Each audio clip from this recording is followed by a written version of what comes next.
யெகோவாவை துதியுங்கள். அவர் நல்லவர், அவர் கிருபை என்றும் உள்ளது. கிறிஸ்துவுக்குள் மிகவும் பிரியமான அன்புக்குரிய சகோதர சகோதரிகளே, உங்கள் அனைவருக்கும் கிறிஸ்துவுக்குள்ளான சமாதானமும் அன்பும் சந்தோஷமும் உரித்தாகுக. இந்த நாளிலும் நான் தியானத்துக்காக தெரிந்து கொண்ட வேதவசனம் ரோமர் 8ஆம் அதிகாரம் 36வது வசனம். கிறிஸ்துவின் அன்பை விட்டு நம்மை பிரிப்பவன் யார்? உபத்திரவமோ, வியாகுலமோ, துன்பமோ, பசியோ, நிர்வாணமோ, நாசமோசமோ, பட்டயமோ? அன்பானவர்களே, அப்போஸ்தலனாகிய பவுல் நிறைய அனுபவம் பெற்றவராக கிறிஸ்துவினுடைய ஊழியத்திலே தன்னுடைய வாழ்நாள் முழுவதும் அவர் ஊழியத்துக்காக பட்ட கஷ்டங்கள், துன்பங்கள், உபத்திரவங்கள் அநேகமாக இருந்ததினாலே அப்போஸ்தலனாகிய பவுல் ஒரு சில காரியங்களை குறித்து நமக்கு சொல்லும்போது, அப்போஸ்தலர்களாகிய எங்களை மரணத்துக்கு குறிக்கப்பட்டவர்கள் போல காணப்பட பண்ணினார். தேவனே அப்போஸ்தலனாகிய பவுலை ஊழியத்துக்காக அழைத்தார். புறஜாதியார் மத்தியிலே ஊழியம் செய்யும்படியாக அவருக்கு தேவன் கட்டளையிட்டார். அப்படிப்பட்ட அந்த ஊழியத்திலே எங்களை மரணத்திற்கு குறிக்கப்பட்டவர்களைப் போல காணப்பட பண்ணினார். நாங்கள் மனுஷருக்கும் தூதருக்கும் வேடிக்கையானோம். இந்நாள் வரைக்கும் பசி உள்ளவர்களும் நிர்வாணிகளும் குட்டுண்டவர்களும் தங்க இடம் இல்லாதவர்களுமாயிருக்கிறோம். உலகத்திலே குப்பையும் தூசியும் போல எண்ணப்பட்டவர்கள். அப்படியானோம். நாங்கள் எப்பக்கத்தில் நெருக்கப்பட்டும் கலக்கமடைவதில்லை. இயேசுவின் மரணத்தை எப்பொழுதும் எங்கள் சரீரங்களில் சுமந்து திரிகிறோம். ஆனபடியால் நாங்கள் சோர்ந்து போகிறதில்லை. நாம் தியானித்த இந்த வசனங்கள் 2 கொரிந்தியர் 4ஆம் அதிகாரம் 9, 10, 11 வசனங்களிலே இப்படி அவர் சொல்லியிருக்கிறதை பார்க்கிறோம். துன்பப்படுத்தப்பட்டும் கைவிடப்படுகிறதில்லை, கீழே தள்ளப்பட்டும் மடிந்து போகிறதில்லை.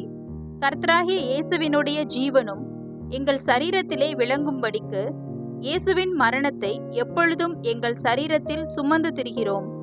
எப்படி எனில், சாவுக்கினமான எங்கள் மாம்சத்திலே இயேசுவினுடைய ஜீவனும் விளங்கும்படிக்கு உயிரோடிருக்கிற நாங்கள் எப்பொழுதும் இயேசுவின் நிமித்தம் மரணத்திற்கு ஒப்புக்கொடுக்கப்படுகிறோம்.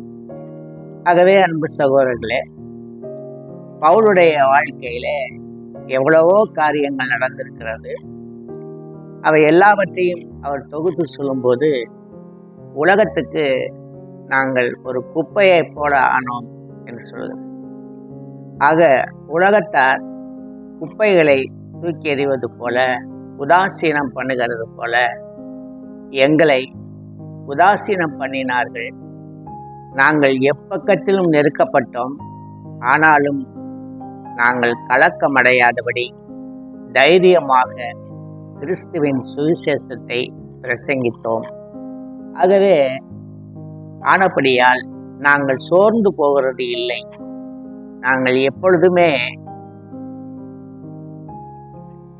சோர்ந்து போகிறது இல்லை அப்படின்னு சொல்றார். ஆக நாங்கள் சோர்வடையாமல் எப்பொழுதுமே உற்சாகமாய் இருப்பதற்கு தேவன் எங்களுக்கு அவருடைய ஆவியை தந்து வழிநடத்தி வருகிறார். ஆகவே நாங்கள் சோர்ந்து போகிறதில்லை. விசேஷமாக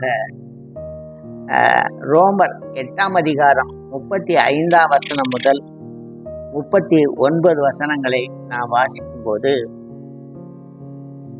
உமது நிமித்தம் எந்நேரமும் கொல்லப்படுகிறோம், அடிக்கப்படும் ஆடுகளைப் போல எண்ணப்படுகிறோம் என்று எழுதியிருக்கிறபடி நேரிட்டாலும் கிறிஸ்துவின் அன்பை விட்டு பிரிப்பவன் யார் என்று ஒரு ஆணித்தரமான உறுதியான விசுவாசத்தை சொல்லுகிறார்.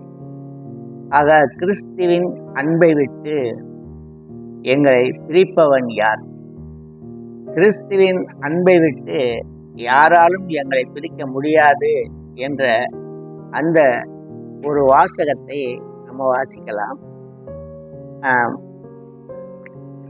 2 கொரிந்தியர் 11ஆம் அதிகாரம் 24 முதல் 27 வசனங்கள். அதில் நாம் பார்க்கும்போது அவருடைய ஊழியத்தில் அவர் பட்ட கஷ்டங்கள் சொல்லப்பட்டிருக்கிறது. அதை அப்போஸ்தலனாகிய பவுல் கொரிந்து சபைக்கு அவைகளை எழுதி, இவ்வளவு துன்பங்களிலேயும் பாடுகளிலேயும் நாங்கள் கிறிஸ்துவை 2 கொரிந்தியர் 11ஆம் அதிகாரம் 24 முதல் 27 கிறிஸ்துவை நாங்கள் அறிவித்தோம் என்று சொல்கிறார். ஏனென்றால் அவர் பாடுகளிலேயும் கஷ்டங்களிலேயும் துன்பங்களிலேயும் நாங்கள் சந்தோஷத்தோடு அவைகளை ஏற்றுக்கொண்டு கிறிஸ்துவுக்காக எங்கள் வாழ்க்கையை அர்ப்பணித்திருக்கிறோம்.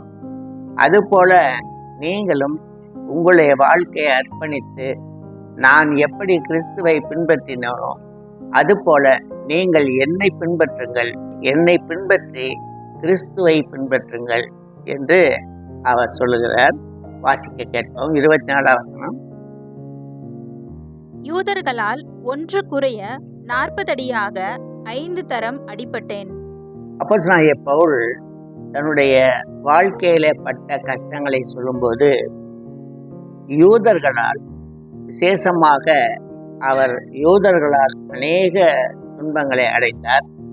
அதில் அவர் ஒன்று குறைய 40 அடி எத்தனை முறை அடிச்சிருக்காரு? எத்தனை முறை? 5 முறை. 5 முறை அடிபட்டேன். அடுத்து 3 தரம் மிலாறுகளால் அடிபட்டேன். மிலாறுகளால் அடிபட்டேன். மிலாறு அப்படிங்கிறது நம்ம சாதாரணமாக கிராமங்களிலே சொல்லக்கூடிய ஒரு வழக்கு சொல். மாறு என்று சொல்லுவார்கள், துவரமாறு. இந்த மாறு அப்படிங்கிறது எப்படின்னா, கை முன்னால் பெருசாக இருக்கும், அது பல கிளைகளாக பிரிஞ்சிருக்கும். அதுதான் மிலாறு அப்படின்றது. அதாவது அந்த மிலாறு என்பது செயற்கையாக அவர்கள் வைத்திருந்த ஒரு தண்டனைக்குரிய ஒரு ஆயுதம். கைப்பிடி இருக்கும், கைப்பிடியிலிருந்து நிறைய கிளைகள் பிரிஞ்சு போகிறது போல அதில் அந்த சாட்டை என்று சொல்லுவார்கள், அது பிரிஞ்சு போகும். ஆக அதைத்தான் அவர் மிலாறு அப்படின்னு சொல்கிறார். எப்படி நம்ம கிராமங்களில் ஒரு துவரமாறு அப்படின்னு சொல்லுவோம், துவரையிலிருந்து ஒரு அடிப்பகுதி அது பிரிஞ்சு வரக்கூடிய பகுதி, அதுபோல் அவங்க தண்டிப்பதற்காக வைத்திருந்த ஒரு ஆயுதம் தான் மிலாறு. அந்த மிலாறுனால எத்தனை தரம் அடிபட்டாரு? 3 தரம். 3 தரம் மிலாரினாலே அடிபட்ட, 1 தரம் கல்லெறி உண்டேன், 3 தரம் கப்பல் சேதத்திலே அகப்பட்டேன் அப்படின்னு சொல்றாரு. ஆக அந்த கப்பல் சேதம் அப்படிங்கிறது ஒரு சாதாரண விஷயம் அல்ல. அந்த கப்பல் சேதம் அடைந்ததையுமே, கப்பல் தண்ணியில சேதம் அடைந்த பிறகு கப்பலில் இருக்கவங்க எல்லாருமே கடலுக்குள்ள அமிழ்ந்து போய்விடுவார்கள். ஆகவே கடல் அலைகளால அலையுண்டு அந்த கடல் அலையாலே தள்ளப்பட்டு கரைக்கு கொண்டு வரப்படுவார்கள். அப்படி ஒரு நாள் முழுக்க அந்த கப்பல் சேதத்தில் இரவு பகல் ஒரு நாள் முழுக்க அவர் தண்ணீரிலேயே கடலுக்குள்ளேயே இருந்ததாக அதை சொல்லுகிறார். 3 தரம் கப்பல் சேதத்தில் அகப்பட்டேன். தொடர்ந்து வாசிங்க. கடலிலே ஒரு ராப்பகல் முழுவதும் போக்கினேன். 27ஆம் வசனம் வரை. அநேகந்தரம் பிரயாணம் பண்ணினேன்.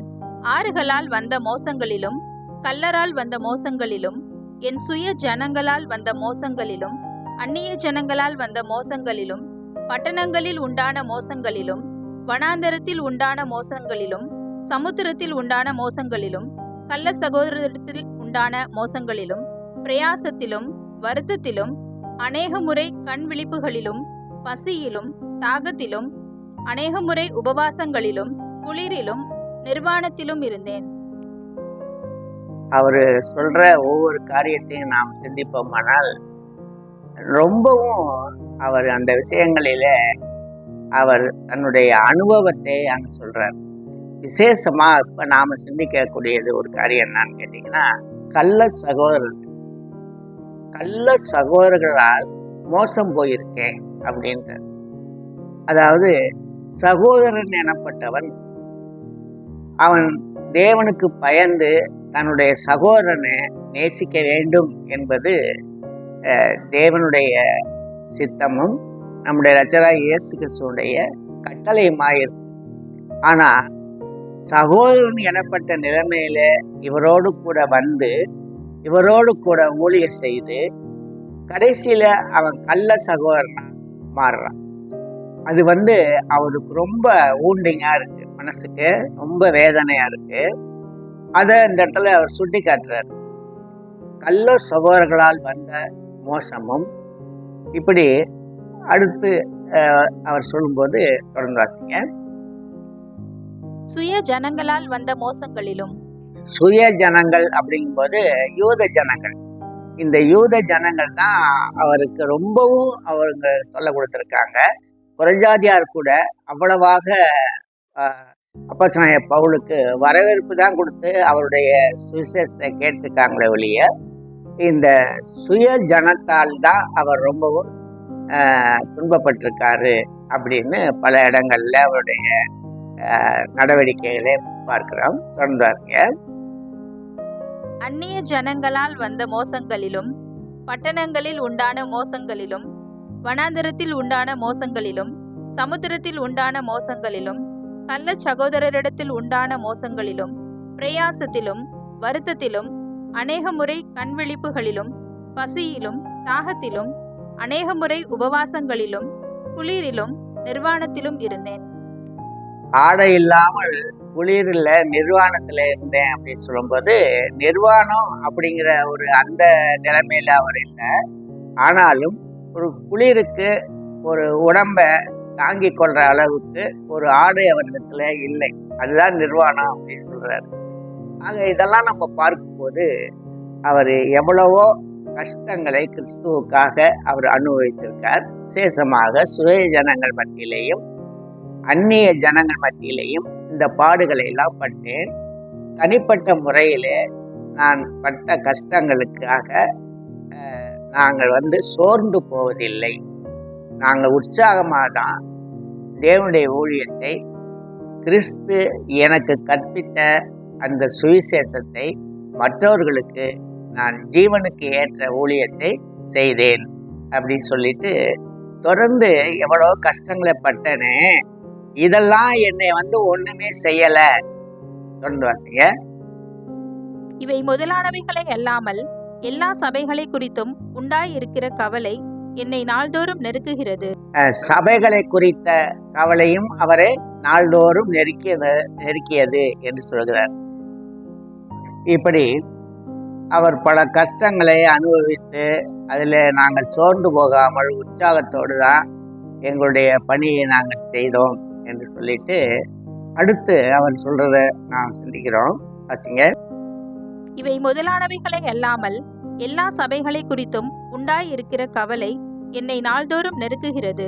சபைகளை பற்றிய கவலையும் அவருக்கு உண்டாயிருக்கு சொல்றாரு. அது நாள்தோறும் சபைகளில் நடக்கக்கூடிய காரியங்களை அவர் கேள்விப்படும் போது மிக மனவேதனையோடு இப்படிப்பட்ட ஒரு பக்தியற்ற அல்லது ஒரு நீதியற்ற நியாயமற்ற சத்தியத்துக்கு உகந்ததாகவும் ஆவிக்குரிய காரியமாகவும் இல்லாத அந்த சகோதரர்களை பார்த்து சபையை குறித்து நாள்தோறும் நான் மனவேதனைப்பட்டேன் என்று சொல்றார். அடுத்து ரோமர் 8ஆம் அதிகாரம் 35 முதல் 39 வசனங்களை நாம் வாசிப்போமானால், அங்கே அப்போஸ்தலனாகிய பவுல் எல்லாவற்றையும் தொகுத்து சொன்னபோது அவர் இப்படியெல்லாம் இருந்தாலும் கூட எந்நேரமும் எந்த நேரத்திலும் எப்பொழுதும் நித்தமும் நாங்கள் கொல்லப்படுகிறோம் அப்படின்னு சொல்றாரு. அப்படி சொல்லிட்டு 39ஆம் வசனம், உயர்வானாலும் தாழ்வானாலும் வேறெந்த சிருஷ்டியானாலும் நம்முடைய கர்த்தராகிய கிறிஸ்து இயேசுவிலுள்ள தேவனுடைய அன்பை விட்டு நம்மை பிரிக்க மாட்டாதென்று நிச்சயித்திருக்கிறேன். அதாவது அவற்றிருந்த ஒரு உறுதியான ஒரு நிச்சயமான ஒரு தன்மை என்னன்னா, நான் கிறிஸ்துவை பின்பற்றினேன், கிறிஸ்துவுக்குரிய அந்த ஊழியத்தையும் நான் வாழ்க்கையிலே கையில் எடுத்தேன், ஊழியம் செய்து கொண்டிருக்கிறேன். இப்படிப்பட்ட ஒரு நிலைமையில உயர்வானாலும் தாழ்வானாலும் நிகழ்காரியங்களானாலும் வருங்காரியங்களானாலும் வேற எந்த ஒரு காரியமானாலும், அதில் சொல்லும்போது நிறைய காரியங்களை அவர் சுட்டி காட்டியிருக்காரு. மரணமானாலும் ஜீவனானாலும் தேவதூதர்கள் ஆனாலும் அதிகாரங்கள் ஆனாலும் வல்லமைகள் ஆனாலும் நிகழ்காரியங்களானாலும் வருங்காரியங்களானாலும் உயர்வானாலும் தாழ்வானாலும் வேறெந்த சிருஷ்டியானாலும் நம்முடைய கர்த்தராகிய கிறிஸ்து இயேசுவிலுள்ள தேவனுடைய அன்பை விட்டு நம்மை பிரிக்க மாட்டாதென்று நிச்சயித்திருக்கிறேன். வேற எந்த சிருஷ்டியானாலும் சொல்றாரு. அப்ப மனிதனை தவிர தேவ தூதர்கள் தேவனுடைய சிருஷ்டிகள் பார்க்கிறோம். இப்ப தேவ தூதர்களுக்கு முன்பாக கூட அப்போஸ்தலனாகிய பவுல் என்ன சொல்றாருன்னு சொல்லும்போது, தூதர்களுக்கும் நாங்கள் வேடிக்கையானோம் அப்படிங்கிறார்.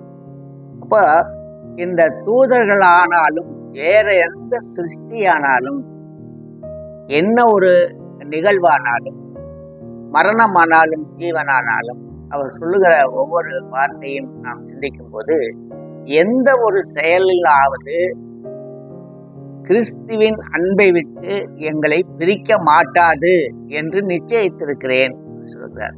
ஆகவே நாம தைரியமா என்ன தலைப்பை எடுத்துக்கிறோம் அப்படின்னா, கிறிஸ்துவின் அன்பை விட்டு நம்மை பிரிப்பவன் யார்? யாருமே அதை செய்ய முடியாது என்ற பவுல் அப்போஸ்தலனுடைய அந்த ஒரு வார்த்தையை நாம் திடமாக எடுத்துக்கொண்டு, கிறிஸ்துவின் அன்பை விட்டு நம்மை பிரிப்பவன் யார்? எதுவும் இல்லை. ஆகவே கிறிஸ்துவின் அன்பிலே நாம் நிலைத்திருப்போமாக. ஆமென்.